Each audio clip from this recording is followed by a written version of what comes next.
Everyone, welcome to JRF अड्डा। मैं अदिति आप लोगों के लिए आज अपने एक्सपीरियंस वाइज एक डेटा एनालिसिस लेकर आई हूं। थंबनेल पर आपने देख ही लिया है कि कौन सी एक ऐसी यूनिट है जो आपकी लाइफ चेंज कर देगी अगर आप यूजीसी नेट कंप्यूटर साइंस से जेआरएफ प्रिपेयर कर रहे हैं। आपको पता है कि पिछले साल सिर्फ 133 बच्चे थे जो जेआरएफ कर पाए थे, ओनली एंड ओनली 133 स्टूडेंट्स। और पिछले बारी का रिजल्ट देखकर जो भी स्टूडेंट्स, जो भी सिलेक्टेड कैंडिडेट्स थे, जो ऑल इंडिया रैंक 1 अपन ने दिया, उन सब से बात करके मुझे एक चीज रियलाइज हुई कि अगर हम सही समय पर कंसिस्टेंसी के साथ पढ़ाई करें तो इट इज नॉट दैट प्रिलॉन्ग्ड, है ना। ऐसा जरूरी नहीं है, शायद हम 3 महीने 4 महीने में भी वो पढ़ सकते हैं चीजें जो हमारे काम आए। उसके लिए पता होना ये जरूरी है कि ये जो 11% बच्चे हैं जिन्होंने को पिछली बार अपन ने जेआरएफ क्वालिफाई करवाया, उनका क्या पैटर्न था। और उसी बिहाफ पर आपके लिए जेआरएफ अड्डा टीम ने एक ग्राफ भी प्रिपेयर किया।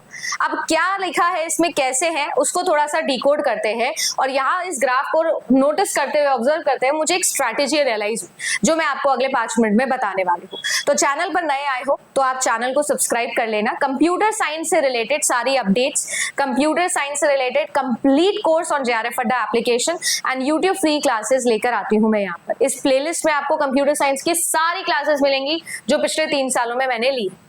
अब इस ग्राफ के अंदर मैंने यहां पर आपको दिखाना है यूनिट्स के नेम, जैसे आप देख पा रहे हो, ठीक है। डिजिटल लॉजिक्स है, ऑपरेटिंग सिस्टम है, ऑर्गेनाइजेशन है, नेटवर्किंग है, discrete mathematics, database, algorithm, data structures, engineering, artificial intelligence, TOC compiler और प्रोग्रामिंग एंड कंप्यूटर ग्राफिक्स। ये आप लोगों के पास में जो डेटा है वो डेटा बार ग्राफ फॉर्म में आपको शो हो रहा है पिछले 5 सालों का। जून 25, दिसंबर 24, जून 24, दिसंबर 23 और जून 23। ये जो पेपर्स हुए हैं इसमें total number of weightage wise, marks wise, question wise आपको यहाँ पर एक ग्राफ प्लॉट करके दिखाया गया है, जहां पर आपको ये पता लगेगा कि किस यूनिट से कितना क्वेश्चन पूछा गया है, किसका क्या पीक है। अब अगर आप लोग नोटिस करोगे तो हर साल आपको ऐसा रियलाइज होगा कि कोई एक यूनिट पीक टच कर रही है। जैसे अगर आप लोग देखोगे तो ये जो ग्रीन लाइन है ना, ये आपके अभी रीसेंट एग्जाम को शो करिए कि जो जून में हुआ था। पीक देखोगे तो दिख जाएगा कि ऑपरेटिंग सिस्टम एक ऐसा यूनिट था जिससे जून 2025 में सबसे ज्यादा सवाल पूछे गए। ऐसे ही दिसंबर 2024 की मैं बात करूंगी तो आपको पीक नजर आ जाएगा किसका, टीओसी एंड कंपाइलर का। ब्लू कलर की आप लोग अगर बार देख रहे हो तो सबसे ज्यादा क्वेश्चन टीओसी एंड कंपाइलर के पूछे गए थे। ऐसे ही अगर आप जून 2024 से मुझे पूछोगे तो आपको पीक नजर आ जाएगा आपका प्रोग्रामिंग वाले यूनिट का, येलो कलर की आपको लाइन दिख रही है।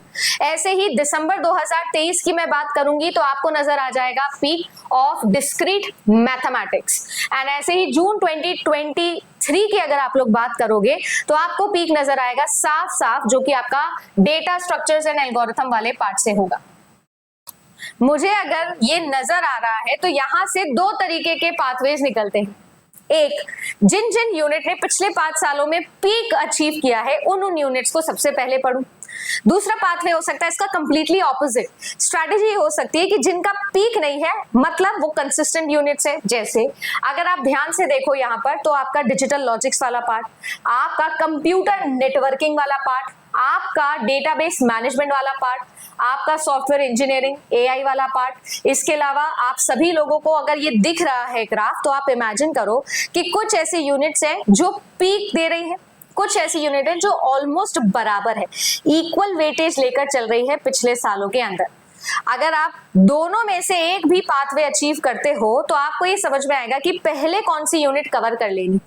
अब इससे फायदा ये होगा आपको कि अगर मैं पीक वाली यूनिट उठाती, जैसे रीसेंट एग्जाम में ऑपरेटिंग सिस्टम सबसे ज्यादा पूछा गया तो ओएस से स्टार्ट करो। ओएस के कम से कम 10 ऐसे टॉपिक्स होंगे जो मोस्ट इंपॉर्टेंट है, जो मैंने इस फ्री वाली प्लेलिस्ट में भी आपको बताएं।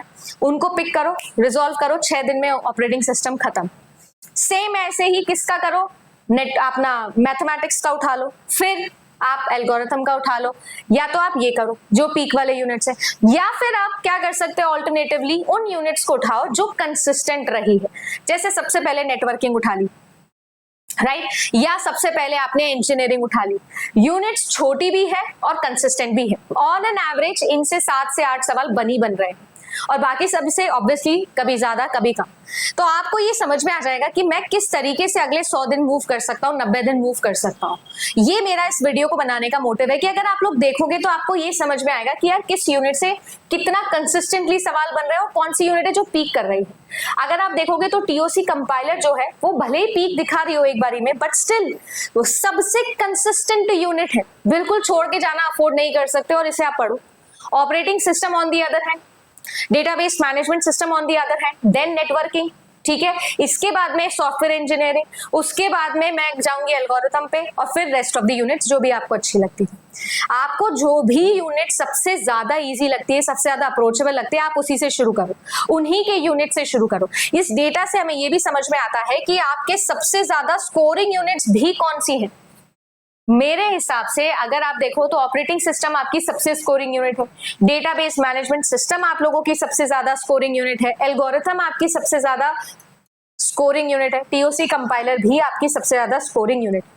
अगर आप ये चारों यूनिट्स को एक क्लटर में रखो और बाकी सबको एक क्लटर में रखो तो इक्वल वेटेज बन जाएगा। सबसे ज्यादा स्कोरिंग यूनिट्स हैं ये आपकी। अगर आप इन्हें पढ़ते हो, इनके टॉप 10 टॉपिक्स निकालो, हर टॉपिक को वीडियो में देखो या जो भी किताब से पढ़ रहे हो पढ़ो, शॉर्ट नोट्स बनाओ, इनके प्रीवियस ईयर निकालो, पिछले 5 साल के, यही ईयर के। आपको डेफिनेटली कॉन्फिडेंस भी आएगा, एप्लीकेशन भी आ जाएगी। बस ये करना है कि डे वाइज फिक्स कर लो, हर बार फिक्स कर लो डे वाइज कि यार मैं इतने दिन में ये यूनिट खत्म करूंगा। अब ऑपरेटिंग सिस्टम का मैंने, अगर आप कोर्स में एनरोल्ड हो तो मैंने जो है वो 12 क्लासेस लिए फॉर एग्जाम्पल। आप इन 12 क्लासेस को 6 दिन में डन करके खत्म करो। एक दिन में 2 क्लास देख सकते हो, नोट्स बनाओ, 7वें दिन प्रीवियस ईयर क्वेश्चंस करें, खत्म। इग्निशन बैच आपके पास है ही। तो इस तरीके से अपनी स्ट्रैटेजी प्लान कर सकते हो। डेटा देखा, रियलाइज हुआ कि शायद एक स्ट्रैटेजी यहां से निकल के आ सकती है। 2 ऑल्टरनेटिव बताए, alternative A and alternative B. आप जरूर बताना आप कौन सा ऑल्टरनेटिव चूज करने वाले हो। इसके अलावा आपको अगर स्टडी प्लानर में हेल्प चाहिए तो 5 सितंबर को मैं आप लोगों के लिए एक वेबिनार ला रही हूँ for all CS students. This is going to be totally free of cost, ठीक है। जेआरएफ अड्डा की एप्लीकेशन पर होगा, वेबिनार होगा। आपका कोई भी डाउट है, कोई भी क्वेश्चन है तो कमेंट सेक्शन के अंदर एक फॉर्म दिया हुआ है, आप उस फॉर्म में अपना डाउट भी डाल सकते हो, आप रजिस्टर भी कर सकते हो।